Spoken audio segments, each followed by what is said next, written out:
Hi, my name is Laura Redfern. I am a third-year doctoral student at Florida State University, studying to become a family nurse practitioner. I am also a mom to a 15-year-old who is on the spectrum and who struggles with his weight and interest in physical activity. The purpose of this educational presentation is to try and increase physical activity in children on the spectrum by educating parents on the guidelines and providing a list of community resources that are available to help children with disabilities participate in physical activity in this area.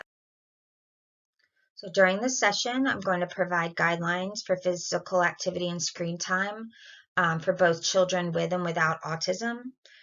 Provide some tips for helping to increase physical activity and decrease screen time, provide a list of community resources that are geared towards increasing physical activity in children with disabilities, and then I'll provide a link that you can download and print with the list of community resources. So why is it important that we worry about kids with autism and their weight? Well, as we know, the rates of autism continue to grow. The latest data from the CDC in 2022 reports that 1 in 44 children are currently being diagnosed with autism spectrum disorder. Unfortunately, if you have autism, it increases your chances of being overweight or obese, and it also decreases the likelihood that you will participate in physical activity. And I'll talk about why that is in the next slide, I think. We've all heard about childhood obesity and how it's rising, and we know that being overweight and obese can increase your chances of comorbidities and getting diseases such as diabetes, heart disease, stroke, and even cancer. So even though we as parents of children with autism have a harder time trying to engage our kids, that doesn't mean that they're immune to these problems. I know that it's just recently that I've been able to start to think about my son's physical health, since I've been so focused on IEPs and therapies and just everyday duties.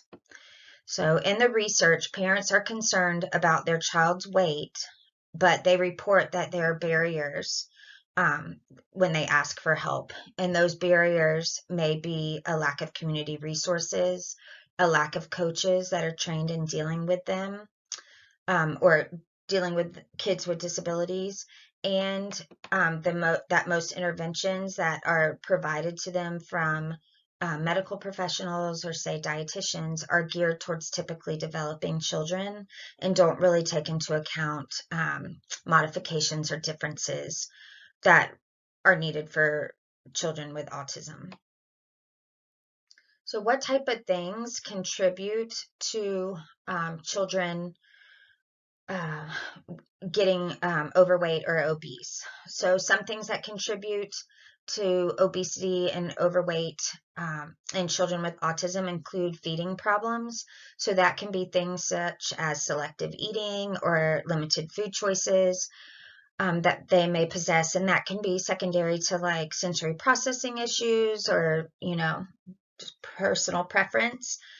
Rituals and habits around food is another feeding problem that can contribute to overweight and obesity. And then the one that I'm most guilty of is using food as a reward.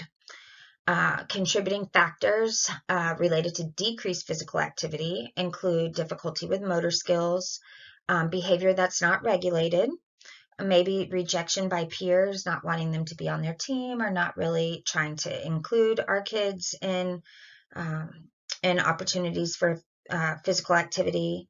Like I said before, the lack of coaches knowing how to work with kids with autism, limited opportunities for children with autism, and then limited communication, both with the children and, with parents and coaches. And then one of the things that I found in the research that I also found interesting was that medications can contribute to overweight and obesity and autism. And the most prevalent medication that can cause that is atypical antipsychotics. We use those a lot for behavior, irritability, and self-injurious behavior. So when it comes to the guidelines for physical activity, children between the ages of 6 and 17 years old should include 60 minutes per day of moderate to vigorous activity. So during the week, 3 of those days, so that's 60 minutes every day. So during the week, 3 of those days should be spent on vigorous activity. And I'll give you some examples in the next slide. 3 days during that week should be activities that promote bone and muscle strengthening. And like I said, I'll give you some examples.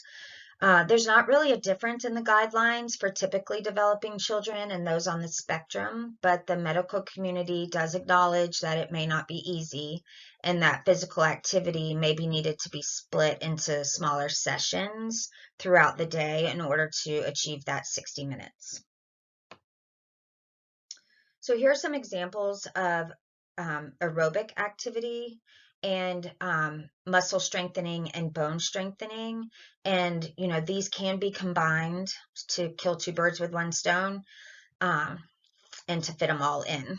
So some examples of aerobic activity may be running, swimming, hopping, jumping, walking, you know, even chores like raking or vacuuming, stuff like that. Muscle strengthening can be stuff that playing on playground equipment, climbing trees, weightlifting, like in a more supervised setting, or even tug of war, anything that puts resistance against muscles. And then and muscle strengthening can be things like push-ups, you know, squats, stuff like that.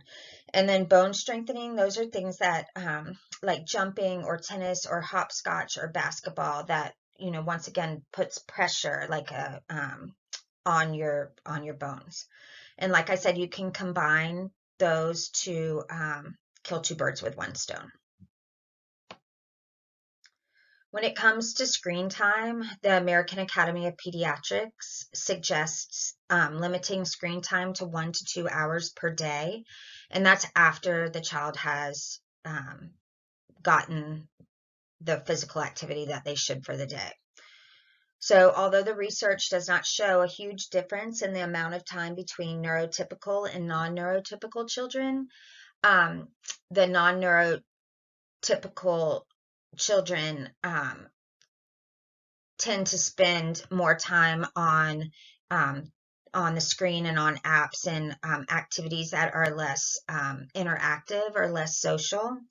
And the AAP reports that some of the cons to screen time include increased chance of obesity, difficulty with sleep, and decreased interest in real-life interactions.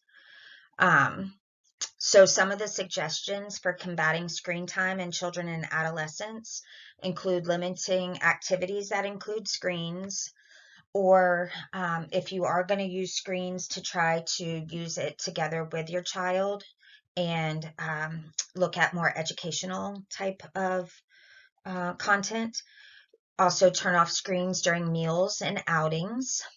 Avoid using screens as babysitters or to stop tantrums, and to turn off the screen and remove them from the bedroom 30 to 60 minutes before bedtime.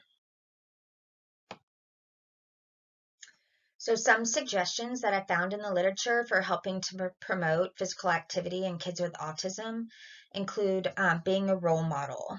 Trying to get out and exercise ourselves will maybe pique interest in the kid, or, you know, like I said, be a role model and show them, you know, some typical behavior.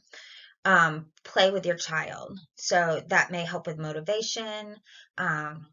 And like I said, going outside and raking together or going on a walk together may also help to stimulate interest in physical activity.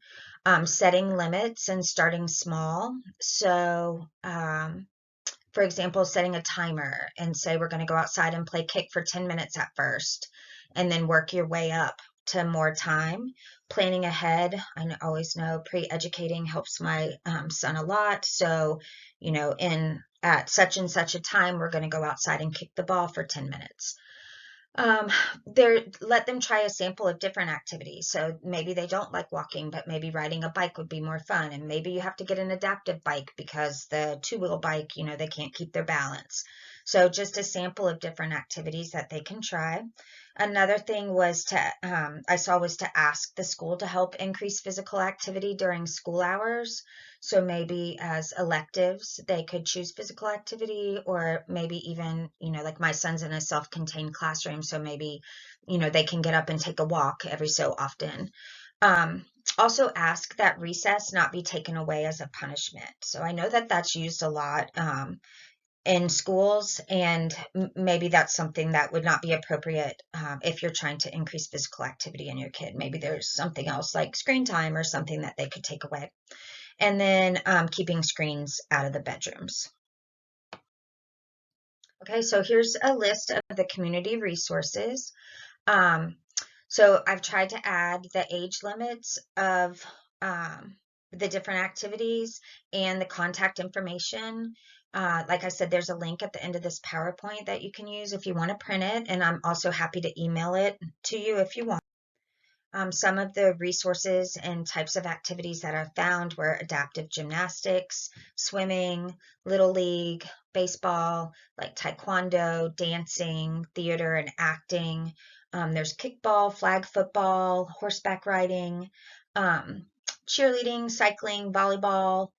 I didn't add swimming in there, but there was swimming, paddleboarding, golf, bowling, tennis, and then there's even online fitness programs that children can do via video online. Okay. So here's the link for you to use. It should work if you want to print the resources. If for some reason it doesn't work or you're not able to do that, I'm happy to email it to you if you want. I listed my email there. It's lld9971@fsu.edu. And can you please be on the lookout for a post survey? I'm going to send it to your email in about a month.